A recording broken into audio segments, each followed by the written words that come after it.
Hello, Nazar from Pump Baby Company. Today we're going to be interested in the assembly and disassembly of a tube on a peristaltic pump with standard plate. But this time we will come to use this handle which will help us for the assembly and disassembly of the tube. First of all, you are going to install the tube in the pump body. Then, by inserting the handle in the two fingers, you will come to rotate it clockwise, which will position the tube.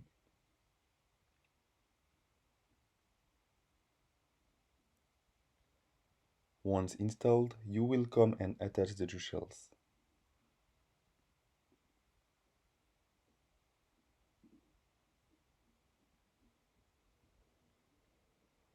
To finish, all you have to do is put the cover. For disassembly, you just need to carry out the reverse pass.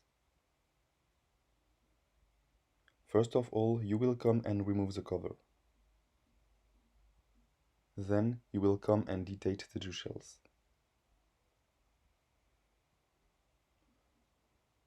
All you have to do is insert the handle in both fingers and rotate it counterclockwise, which will allow you to extract the tube from the pump body.